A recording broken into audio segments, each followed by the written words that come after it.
The 9/11 terrorist attack. The huge impact force of the airplane did not cause the Twin Towers to have a tilted fall like this. Instead, the towers stood strong for more than an hour. However, to the world's surprise, the towers collapsed like a house of cards.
Reminiscent of those pictures we've all seen too much on television before, when a building was deliberately destroyed by well-placed dynamite to knock it down. Did they actually use the word brought down, and who was it that was telling you this? The fire department. And they did use the word, we're going to have to bring it down. We heard this sound that sounded like a clap of thunder. It looked like there was a shock wave ripping through the building, and the windows all busted out. About a second later, the bottom floor caves out. The building followed after that, and we saw the building crash down all the way to the ground. And I turned in time to see what looked like a skyscraper implosion. It looked like it had been done by a demolition crew. The whole thing just collapsing down on itself.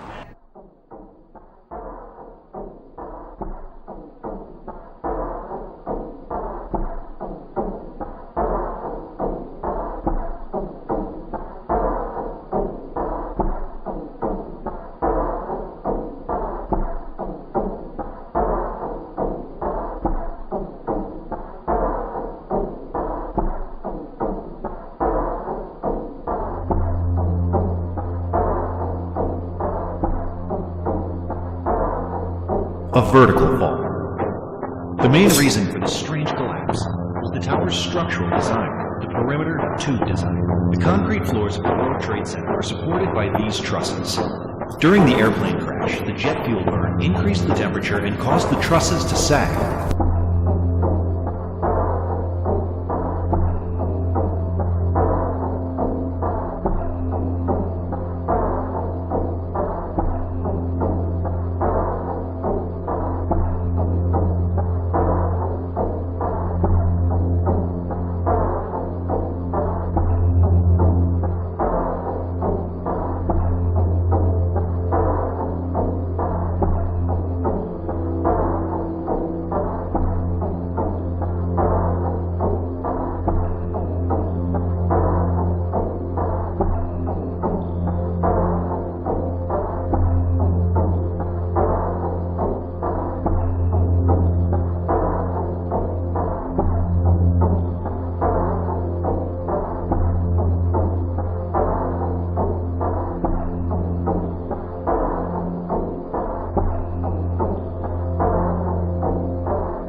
it's only going to get weirder. The level of contradiction is going to rise excruciatingly, even beyond the excruciating present levels of contradiction. I think it's just going to get weirder and weirder and weirder, and finally it's going to be so weird that people are going to have to talk about how weird it is. And at that point, novelty theory can come out of the woods, because eventually people are going to say, what the hell is going on? It's just too nuts. It's not enough to say it's nuts. You have to explain why it's so nuts. I look for the invention of artificial life, the cloning of human beings, possible contact with extraterrestrials, possible human immortality, and at the same time, appalling acts of brutality, genocide, race baiting, homophobia, famine, starvation, because the systems which are in place to keep the world sane are utterly inadequate to the forces that have been unleashed.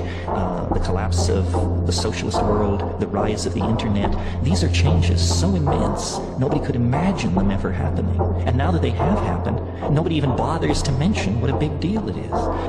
The mushroom said to me once, it said, this is what it's like when a species prepares to depart for the stars. You don't depart for the stars under calm and orderly conditions. It's a fire in a madhouse.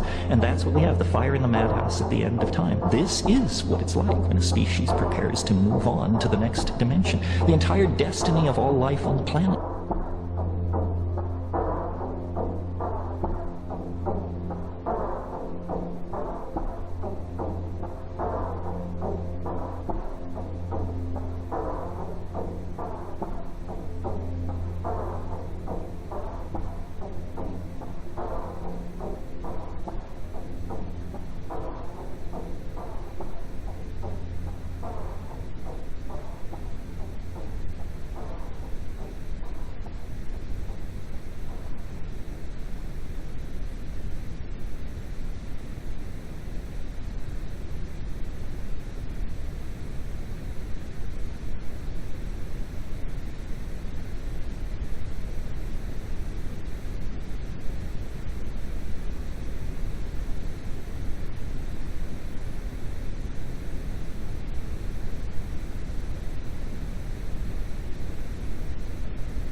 Sont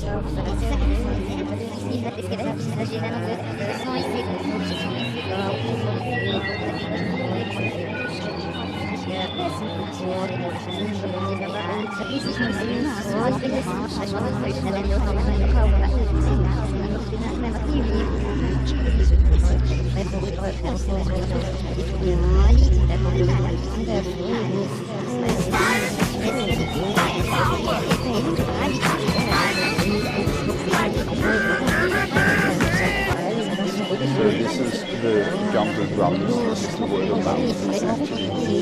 What I'm claiming is that the official narrative is wrong.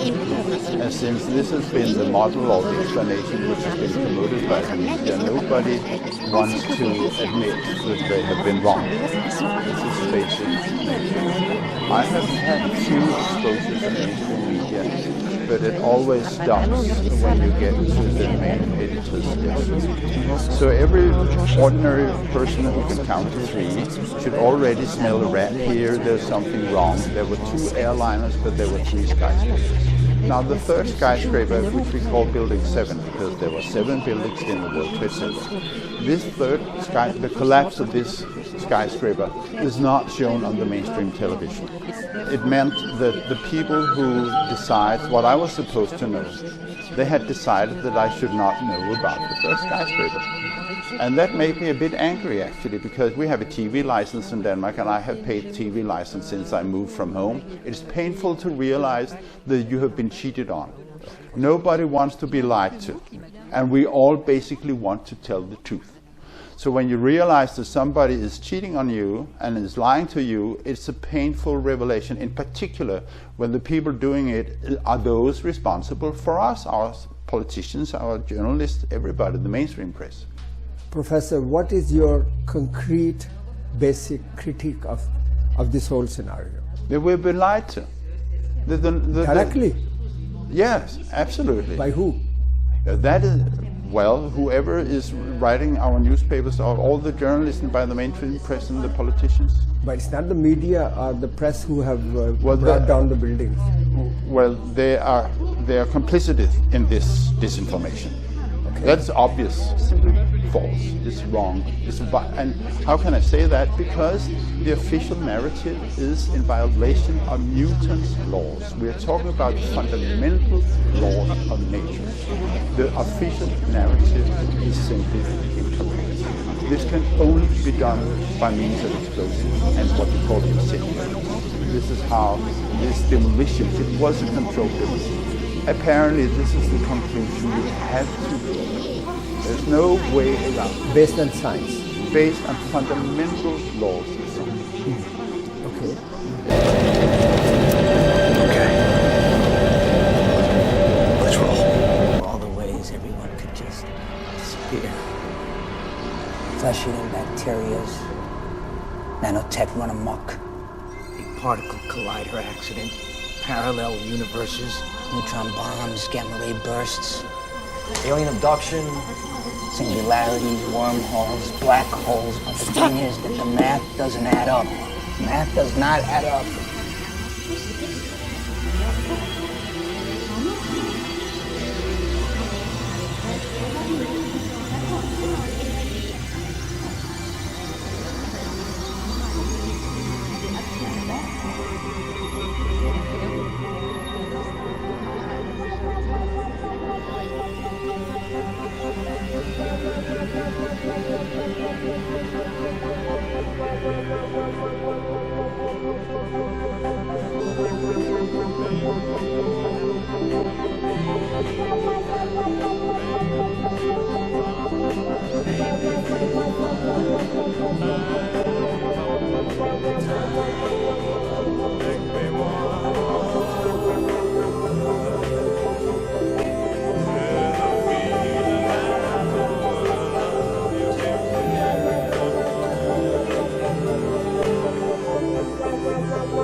The world of tomorrow and the instruments of science which are shaping it may seem remote and fantastic, but yesterday's fantasies are becoming today's facts.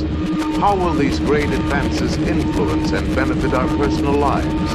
Here in this film is an answer. The dust had been transformed.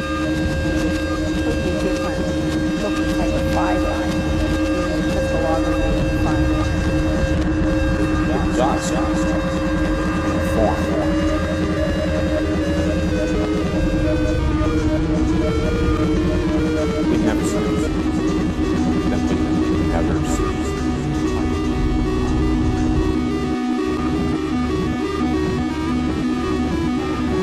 Sweeping through an eternal vacuum, through blazing heat and bitter cold, exposed to mysterious rain. Because it had combined every chemical, every element that man has ever pulled out of the ground and put into a finished process and then burnt out into one plum.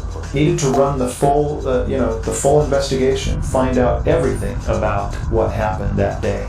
Everything. My name is Jeff Fair. I have a PhD in material science and engineering from the University of Minnesota. I like to do this in a fume hood just because it's fairly uncluttered, and also who knows what's in this dust. Using a magnet, we're able to find very large numbers of these spheres. Some you can see with your naked eye, and more you can see with the optical microscope, and then many more you can see with the electron microscope. And many of these are aluminum and iron together in the sphere. A very unusual combination.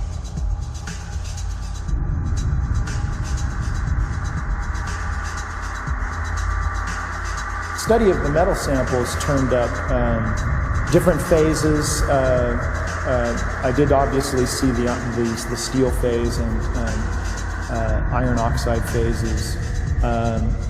We did find an iron sulfide phase as well as an iron silicate phase.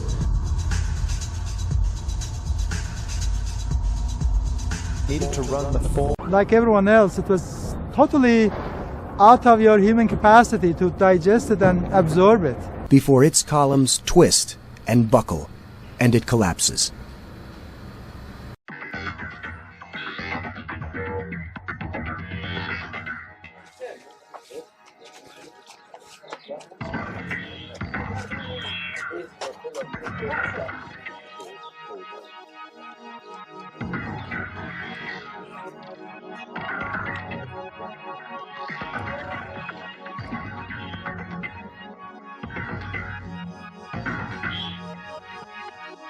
But the damage is much more on the right side than the left side.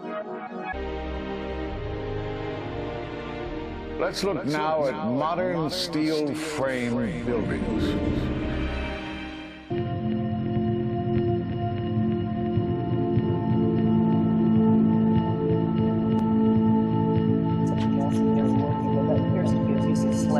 Okay, but could it be a piece of cooked stone? No. No? When you feel it, it's just way lighter. It's from the smelting process. Oh yeah, there's way too much destruction and surface damage here.